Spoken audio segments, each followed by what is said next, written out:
সালাম আলাইকুম। চৌমুহনী সরকারি সালেহ আহমদ কলেজে ভর্তি ফর্ম পূরণের জন্য নির্দেশিকা দেওয়া হচ্ছে।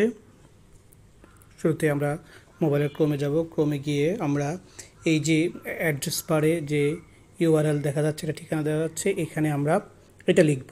লেখার পর আমরা গো দিব, তাহলে আমাদের এই লগ ইন করার এই ইন্টারফেসটি আসবে। এখানে ইউজার আইডি লিখব সিজি অ্যাজ এ স্টুডেন্ট এবং এইটাই পাসওয়ার্ড হবে। আমরা কপি করে পাসওয়ার্ড এটা দিয়ে দিচ্ছি। তারপরে আমরা সাইন ইন করব।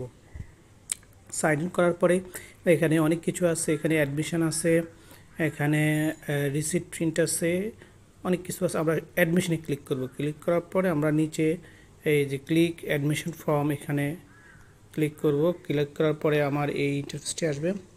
এখানে লেভেল হচ্ছে এইচএসসি দিব, তারপরে ডিপার্টমেন্ট আমরা হিউম্যানিটিস দিলাম, অ্যাডমিশন রোল চাই, অ্যাডমিশন রোলের ক্ষেত্রে অ্যাডমিশন রোল দিয়ে দিব, এসএসসি রোলটা দিলেই হবে।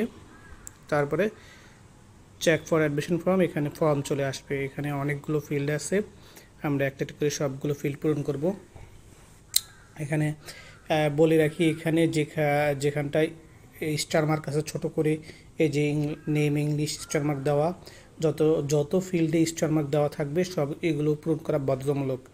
আর যেটাতে স্টার মার্ক নাই, যেমন এই যে ইমেলের ক্ষেত্রে স্টার মার্ক নেই, ইমেলে কোনো স্টার মার্ক নেই, এটাতে পূরণ করা বাধ্যতামূলক নয়, অপশনাল, করলে চাইলে করা যেতে পারে। তবে সবগুলো স্টার মার্ক পূরণ করতে হবে। এখানটায় একটা ছবি পিকচার, স্টুডেন্টের পিকচার দিতে হবে। পাসপোর্ট সাইজের একটা ছবি মোবাইলে রাখতে হবে, সেটা 1 MB কম হতে হবে, একটা 999 KB পর্যন্ত হলে চলবে। এটা আপলোড দিতে হবে এখানে। তারপরে সবগুলো তথ্য এখানে দেওয়ার পরে এখানে চলে আসবে সাবজেক্ট, অ্যাড সাবজেক্টের এখানে অ্যাড সাবজেক্টের এখানটায় সাবজেক্ট চয়েসের এক্ষেত্রে 3টি সাবজেক্ট ইলেকটিভ এবং একটি সাবজেক্ট 4th সাবজেক্ট চয়েস করতে হবে।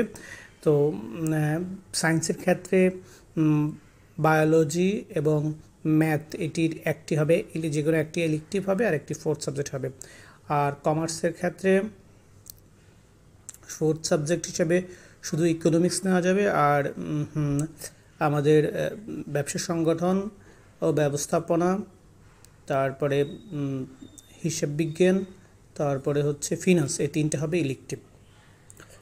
আর আর্টসের ক্ষেত্রে অনেকগুলো সাবজেক্ট থাকবে।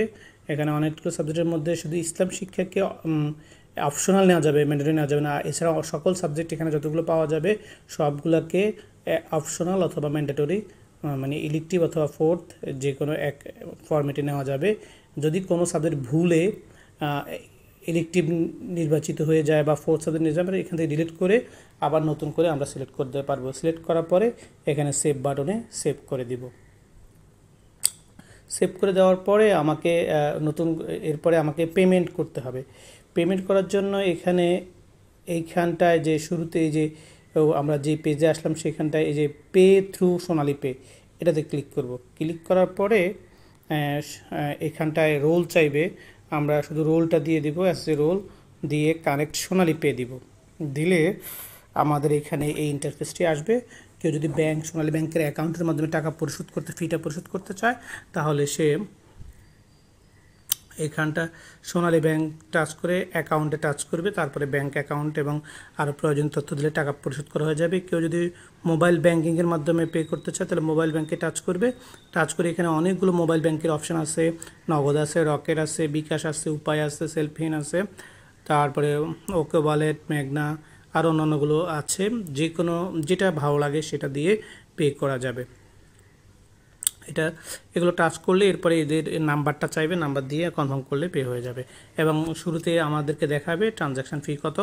তো বলে রাখি, এখানে সবচেয়ে কম ট্রানজ্যাকশান ফি লাগে সোনালী ব্যাংকের মাধ্যমে। সোনালী ব্যাংকের মাধ্যমে মনে হয় 5 টাকার মতো ট্রানজ্যাকশান ফি লাগবে, আর অন্যান্য সবগুলোতে 60 টাকা, 50 টাকা বা 1.5% করে লাগে। এইভাবে এইটার মাধ্যমে পে থ্রুর মাধ্যমে আমরা ফি প্রদান করতে পারি। এছাড়া আমরা এটার বাইরে, আমরা একটু বের হয়ে এটার বাইরে আমরা যদি বিকাশ অ্যাপ থাকে, বিকাশ অ্যাপের মাধ্যমে আমরা প্রদান করতে পারবো। বিকাশ অ্যাপের মাধ্যমে বিকাশে প্রবেশ করে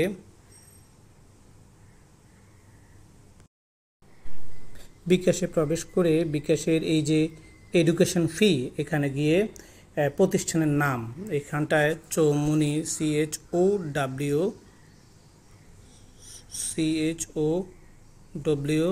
চৌমুনি লিখলে চৌমুনি সালে আহমদ কলেজ চলে আসবে। এখানে টাচ করব, টাচ করলে আমাদের এই সেপ্টেম্বরে আমরা দিই, সেপ্টেম্বর 25 দিয়ে আমরা স্টুডেন্ট আইডি যে রোলটা দিয়ে চায় সেই রোলটা দিয়ে দিব। 454545 দিয়ে যদি এগিয়ে যায় কি দেখায় আমরা দেখি,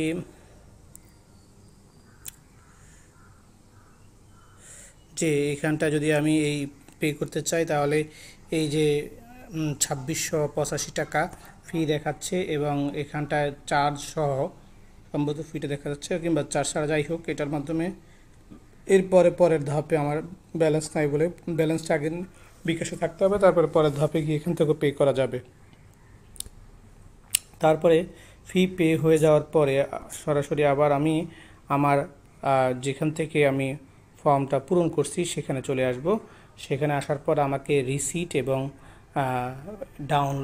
রিসিট ডাউনলোড করতে হবে এবং আমাকে অ্যাপ্লিকেশান কপি ডাউনলোড করতে হবে। তো আবার আমি ওই শুরুর মতো করে প্রবেশ করব, এখানে প্রবেশ করে সাইন ইন করব। সাইন ইন করে আমি এইখানটায় এই যে রিসিট